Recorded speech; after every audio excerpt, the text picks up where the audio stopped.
तो दोस्तों स्वागत है आपका गुप्ता कोचिंग क्लासेस स्टेशन गली खेतासराय।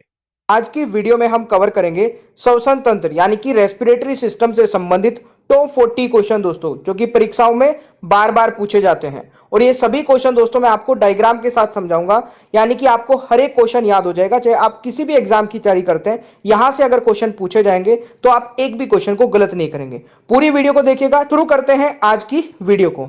पहला क्वेश्चन है, स्तनधारियों में श्वसन किसके द्वारा होता है दोस्तों? जल्दी से कमेंट बॉक्स में आंसर बताइएगा।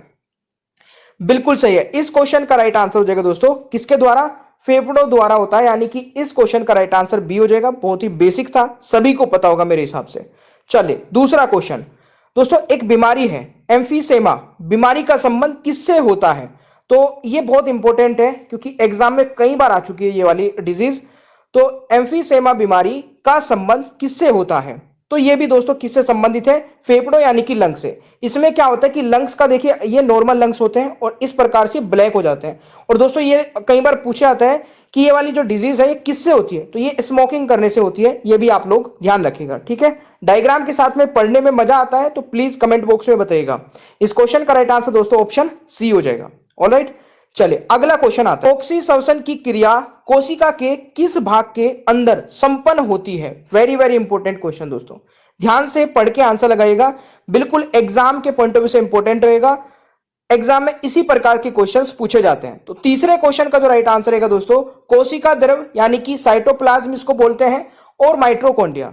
अब देखिए साइटोप्लाज्म कौन सा होता है दोस्तों? ये हमारी सेल है, ठीक है। इसमें आप लोग देख पा रहे होंगे ये जो बाहर वाला हिस्सा है, ये वाला, इसको बोलते हैं साइटोप्लाज्म यानी कि कोशिका द्रव। और माइटोकॉन्ड्रिया दोस्तों क्या होता है? आप लोग यहां पर देखेंगे ये वाला हिस्सा दिख रहा है, इसको अगर बाहर निकाल के दिखाया जाए तो ये कुछ ऐसा दिखेगा दोस्तों, ये होता है माइटोकॉन्ड्रिया। ये आपको याद रखना है। ऑलराइट, अगला क्वेश्चन आता है, क्रेबस चक्र की क्रिया किसके अंदर संपन्न होती है? वेरी वेरी इंपॉर्टेंट क्वेश्चन है दोस्तों, जल्दी से बताइए। तो ये होती है किसके अंदर दोस्तों? बिल्कुल ये होती है दोस्तों माइटोकॉन्ड्रिया के अंदर। ये आप लोग यहां पर देख सकते हैं। Right answer is option A, ये आपका देखना है। कई बार दोस्तों ये भी क्वेश्चन पूछा जाता है, डीएनए कहां पाया जाता है? तो माइटोकॉन्ड्रिया के अंदर। ये आपके ऑप्शंस अलग अलग दिए जाएंगे, तो आप ये भी यहां पर नोट कर लीजिएगा। ऑलराइट, चले पांचवा क्वेश्चन दोस्तों, वेरी वेरी इंपॉर्टेंट, मार्क करना। मनुष्य के दाएं फेफड़े कितने पिंडों में विभाजित होते हैं? यानी कि जो आपका दाएं साइड का फेफड़ा है दोस्तों, वो कितने पिंडों में विभाजित है राइट साइड का?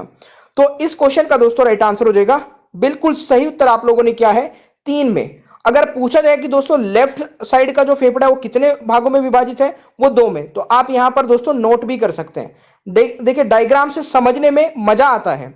तो आपको अगर ये चीज समझ आई है तो बिल्कुल वीडियो को फटाफट से दोस्तों लाइक कर दीजिएगा। काफी मोटिवेशन मिलेगा हमें भी इस बात से कि आपने वीडियो को लाइक भी कर दिया है। चलिए छठा क्वेश्चन आता है दोस्तों, एक वयस्क मनुष्य 1 मिनट में कितनी बार सांस लेता है? जल्दी से आंसर बताइए। तो मेरे प्यारे दोस्तों इस क्वेश्चन का सही उत्तर हो जाएगा, देखिए कई जगह इसमें इस प्रकार से क्वेश्चन पूछा जाएगा कि एक वयस्क मनुष्य मतलब रेस्ट के टाइम पे जब वो करता है दोस्तों, मतलब आराम कर रहा है, उस समय क्या कि 1 मिनट में कितनी बार सांस लेता है? तो उसमें आपका ये थोड़ा सा चेंज हो जाएगा। अब इस क्वेश्चन का राइट आंसर रहेगा 12 से 15, ठीक है। बट ये दोस्तों आपका चेंज क्या रहेगा, 12 से 20 तक के आपके ऑप्शंस में आप लोग लगा सकते हैं, अगर ऑप्शंस में जिस प्रकार से दिखेगा। ऑलराइट, तो इसमें कोई गलत नहीं है। अभी कुछ स्टूडेंट नीचे कमेंट बॉक्स में बताने लग जाएंगे कि सर आपने गलत बताया, ये बिल्कुल सही है 12 से 15। अगर 12 से 20 लिखा होगा और 12 से 15 ऑप्शन में नहीं होगा तो आप तब इसको राइट आंसर लगा सकते हैं। ऑलराइट, चलिए अगला क्वेश्चन आता है, फेफड़ों में कितने लीटर गैस धारण करने की अधिकतम क्षमता होती है दोस्तों? जल्दी से बताइए। देखिए यहां पर गैस वर्ड यूज किया गया है, तो ध्यान दीजिएगा। आगे चल के मैं और भी चीजें पूछूंगा तो उस चीज में कंफ्यूज मत होना। तो फेफड़ों में कितने लीटर गैस धारण करने की अधिकतम क्षमता होती है? इस क्वेश्चन का दोस्तों राइट आंसर हो जाएगा 5 लीटर, यानी कि सी राइट आंसर रहेगा इस क्वेश्चन का। ऑलराइट, चलिए अगला क्वेश्चन आता है, ऑक्सीजन की अनुपस्थिति में अनॉक्सीश्वसन होता है, इसमें कार्बोहाइड्रेट का अपघटन किसमें होता है दोस्तों? Very very important question, mark कर लेना। तो इस क्वेश्चन का राइट आंसर हो जाएगा बिल्कुल एथिल अल्कोहल तथा जल में, यानी कि राइट आंसर इज ऑप्शन है, ये आपको याद रखना है। क्वेश्चन है, मनुष्य में ब्रीथिंग के दौरान निकलने वाली वायु में ऑक्सीजन O2 की मात्रा कितनी होती है? मोस्ट इंपोर्टेंट क्वेश्चन मार्क कर लेना, और वीडियो को पूरा एंड तक देखोगे ना, बहुत नॉलेज हो जाएगी दोस्तों आपको। और इसके बाहर एक भी क्वेश्चन नहीं जाने वाला है, क्योंकि 40 क्वेश्चन है इसमें। इस क्वेश्चन का दोस्तों राइट आंसर हो जाएगा, जब हम दोस्तों ब्रीदिंग करते हैं तो उसके दौरान निकलने वाली वायु में ऑक्सीजन की जो मात्रा होती है वो 16% होती है, यानी कि बी राइट आंसर रहेगा। ये आपको याद रखना है दोस्तों। मोस्ट इंपोर्टेंट क्वेश्चन 10वां, वयस्क मनुष्य 1 मिनट में कितनी बार सांस लेता है? अब यहां पर ना थोड़ा सा मैं आपको पूरा बता देता हूं डिटेल में। अगर न्यू बॉर्न बेबी का पूछा जाए तो 30 से 40 हो जाएगा, या आप लोग यहां पर पढ़ सकते हैं, ज्यादा टाइम नहीं लगेगा। और एडल्ट का पूछा जाए दोस्तों 16 से 22 हो जाएगा। यहां पर 10वें क्वेश्चन में राइट आंसर क्या होगा, जल्दी बताइए। देखिए यहां पर 16 से 22 लिखा है, और वयस्क मनुष्य की पूछा गया है, तो 16 से 22 के हिसाब से कौन सा राइट आंसर रहेगा? ये आपका ऑप्शन ए हो जाएगा, क्योंकि ऑप्शंस आपको कभी एग्जैक्ट नहीं मिलते हैं दोस्तों एग्जाम में, तो इसमें कंफ्यूज नहीं होना है। ऑलराइट, तो राइट आंसर ऑप्शन ए हो जाएगा। अगला क्वेश्चन आता है, फेफड़ों की कुल क्षमता होती है, तो फेफड़ों की दोस्तों जो कुल क्षमता होती है वो कितनी होती है? राइट आंसर हो जाएगा, बिल्कुल सही है, 5800 मिलीलीटर, यानी कि ऑप्शन सी राइट आंसर हो जाएगा क्वेश्चन नंबर 11 का। ऑलराइट, चलिए अगला क्वेश्चन आता है दोस्तों। अगला क्वेश्चन कह रहा है, अश्वसन के समय सीटी की आवाज आना कौन से रोग की पहचान है? देखिए आप लोग देख रहे होंगे नॉर्मल लंग्स ऐसा होता है, और दोस्तों अस्थमा के समय पे लंग्स ऐसा हो जाता है, यानी कि जिसको दोस्तों अस्थमा की बीमारी है उसका जो लंग्स है ना वो दोस्तों सिकुड़ जाता है, आप लोग यहां पर देख सकते हैं। तो अस्थमा की बीमारी में दोस्तों सांस लेते समय सीटी की आवाज आती है, तो right answer is option B. I hope कि आप इस क्वेश्चन को कभी जिंदगी में गलत नहीं करेंगे। अगला क्वेश्चन आता है, मनुष्य में श्वसन प्रक्रिया का नियंत्रण मस्तिष्क के किस भाग के द्वारा किया जाता है? मोस्ट इंपोर्टेंट क्वेश्चन दोस्तों, जल्दी से आंसर बता दीजिए। इस क्वेश्चन का राइट आंसर रहेगा आपका, यह किया जाता है दोस्तों किस के द्वारा? मेडुला ऑब्लोगेटा दोस्तों इस क्वेश्चन का राइट आंसर हो जाएगा। ये कहां पर होता है मस्तिष्क में? डायग्राम में आप लोग यहां पर देख सकते हैं। राइट के बारे में सही कथन कौन सा है? तो यहां पर अगर पहले ऑप्शन की मैं बात करूं, यह रक्त में ऑक्सीजन का संचयन करता है, बिल्कुल सही है। दूसरा ऑप्शन है यह लोह युक्त यौगिक है, तो यह भी आपका सही है। तीसरा ऑप्शन आपका सही नहीं हो सकता है, और यहां पर यह रक्त को लाल रंग प्रदान करता है, बिल्कुल सही है। तो 14 का राइट आंसर आपका ऑप्शन सी हो जाएगा, पहला, दूसरा और चौथा राइट आंसर रहेगा। ऑलराइट, अगला क्वेश्चन आता है, शरीर में हीमोग्लोबिन का कार्य क्या है दोस्तों?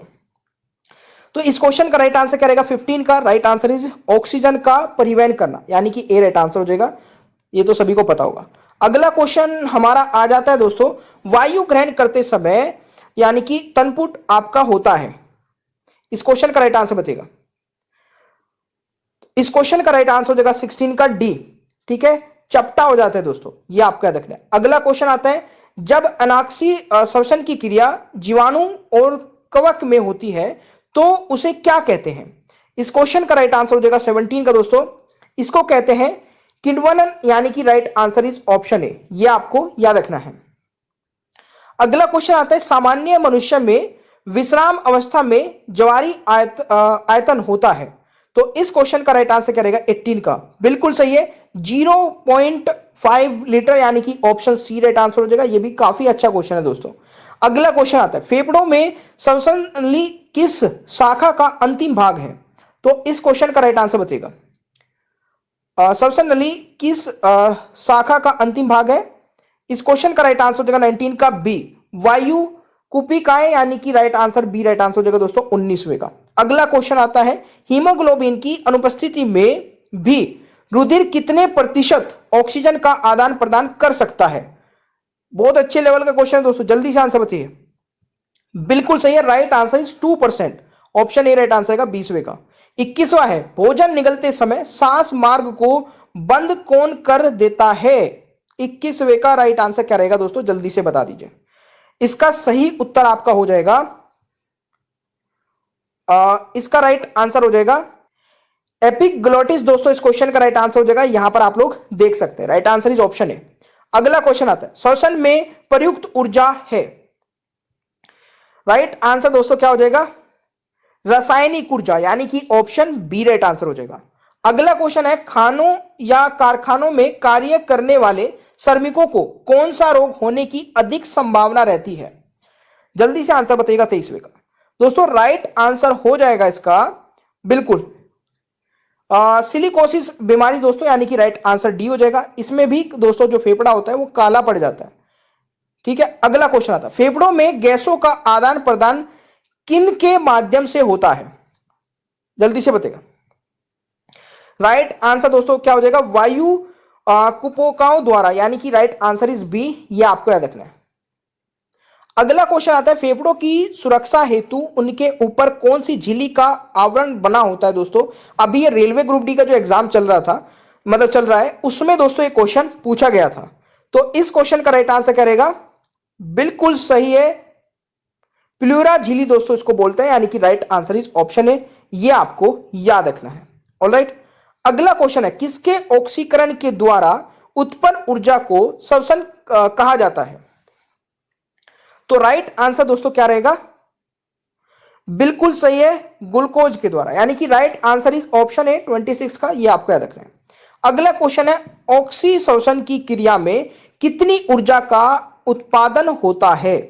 जल्दी बताइए दोस्तों। राइट आंसर हो जाएगा आपका बिल्कुल सही है, देखिए यहां पर 38 एटीपी रहेगा, यानी कि ऑप्शन बी राइट आंसर रहेगा। ऑलराइट, अगला क्वेश्चन आता है, केबस चक्र में किसका संश्लेषण होता है? आई थिंक ये वाला क्वेश्चन रिपीट तो नहीं हुआ।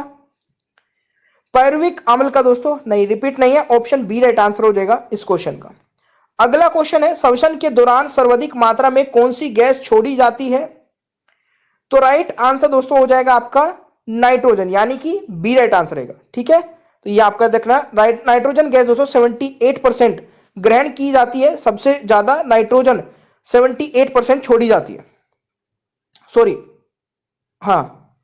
चले अगला क्वेश्चन आता है दोस्तों, ऑक्सीजन 21% ग्रहण की जाती है और छोड़ी दोस्तों 16% जाती है। ये पॉइंट भी जरूर याद रखेगा क्योंकि मैंने स्टार्टिंग में बताया था आपको। ठीक है, अगला क्वेश्चन आता है, गहरी सांस लेने पर कितने लीटर गैस ग्रहण की जाती है? ये तो बताया था अभी शायद, 3.5 दोस्तों राइट आंसर हो जाएगा।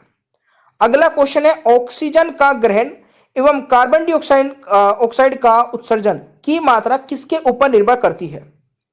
तो राइट आंसर दोस्तों हो जाएगा आपका हीमोग्लोबिन पर, यानी कि ऑप्शन ए राइट आंसर रहेगा। ऑलराइट, अगला क्वेश्चन है, शरीर में हीमोग्लोबिन का कार्य क्या होता है? हीमोग्लोबिन में दोस्तों शरीर में हीमोग्लोबिन का जो कार्य है वो क्या होता है? राइट आंसर इज, ये मैंने अभी बताया था आपको थोड़ी देर पहले, तो इसका आंसर आप लोग कमेंट बॉक्स में बताएंगे, ये रिपीट हो गया। अगला क्वेश्चन है, हमारी छोड़ी हुई सांस की हवा में CO2 की जो मात्रा है दोस्तों लगभग कितनी होती है? तो इस क्वेश्चन का राइट आंसर क्या रहेगा? ये भी अभी नहीं, CO2 की मात्रा कितनी होती है हमारी छोड़ी हुई सांस में? तो राइट आंसर दोस्तों 4% रहेगा, ये आपको याद रखना है। मैंने वो उस टाइम पे जो बताया था दोस्तों वो अलग क्वेश्चन था, ध्यान से देख लीजिएगा जाके। श्वसन की क्रिया में वायु के कौन से घटक की मात्रा में कोई परिवर्तन नहीं होता है? तो राइट आंसर इज नाइट्रोजन, यानी कि बी राइट आंसर रहेगा, ये अभी हमने थोड़ी देर पहले ही पढ़ा है। अगला क्वेश्चन है, कौन सी क्रिया को ऑक्सी तथा अनाक्सी श्वसन का कॉमन स्टेप माना जाता है? तो राइट आंसर क्या हो जाएगा? ग्लाइकोलाइसिस, यानी कि ऑप्शन ए राइट आंसर हो जाएगा 35 का। अगला क्वेश्चन है, जब मनुष्य कार्य करता है तो मांसपेशियों में ऑक्सीजन के अभाव में पायरुविक अम्ल का विखंडन किसमें हो जाता है? दोस्तों बहुत अच्छा क्वेश्चन है, राइट आंसर हो जाएगा बिल्कुल लैक्टिक अम्ल और कार्बन डाइऑक्साइड में, यानी कि ऑप्शन बी राइट आंसर रहेगा 36 का। अगला क्वेश्चन है, एक ग्लूकोज के पूर्ण ऑक्सीकरण पर कितने एटीपी अणु का निर्माण होता है? दोस्तों इस क्वेश्चन का राइट आंसर रहेगा 38, यानी कि ए राइट आंसर रहेगा क्वेश्चन नंबर 37 का। अगला क्वेश्चन है दोस्तों बहुत ही इंपॉर्टेंट है, ध्यान से पढ़िएगा इस क्वेश्चन को। वायुमंडलीय ऑक्सीजन को फेफड़ों में ग्रहण करना और शरीर के विभिन्न भागों से आई हुई कार्बन डाइऑक्साइड गैस को वायुमंडल में मुक्त करने की क्रिया को क्या कहा जाता है? तो 38वें क्वेश्चन का राइट आंसर क्या हो जाएगा? बिल्कुल सही है, इस क्वेश्चन का राइट आंसर हो जाएगा श्वासोच्छ्वास दोस्तों, इस क्वेश्चन का राइट आंसर रहेगा, यानी कि option A is the right answer. अगला क्वेश्चन है, अनाक्सी श्वसन का अंतिम उत्पाद कौन सा होता है? तो राइट आंसर इज पायरुविक अम्ल, यानी कि ऑप्शन ए राइट आंसर रहेगा। अगला क्वेश्चन है दोस्तों, कोशिकीय श्वसन कोशिकाओं के अंदर कितने चक्रों में पूरा होता है? राइट आंसर इज दोस्तों इसका क्या हो जाएगा? बिल्कुल 2 चक्रों में, यानी कि ऑप्शन ए राइट आंसर रहेगा। वेरी वेरी इंपॉर्टेंट क्वेश्चन है। और दोस्तों ये क्वेश्चन आपका मोस्ट इंपॉर्टेंट है, मनुष्य के फेफड़ों का जो वजन है वो कितना होता है।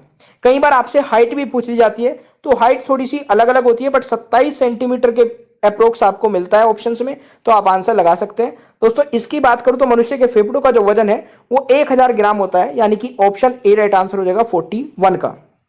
ये थे हमारे क्वेश्चन। अब एक फटाफट से टेस्ट लगा लीजिए, और टेस्ट में क्या स्कोर रहता है कमेंट बॉक्स में बताइएगा। एक तो इस क्वेश्चन का आंसर बताइए, 3 क्वेश्चन है दोस्तों टेस्ट के, तो तीनों के तीनों लगाकर देखिए। इस क्वेश्चन का आंसर, अगर वीडियो को पॉज कर लेना ज्यादा समय चाहिए तो दूसरा क्वेश्चन, ज्यादा समय चाहिएगा दोस्तों वीडियो को पॉज कर लेना भाई। तीसरा क्वेश्चन,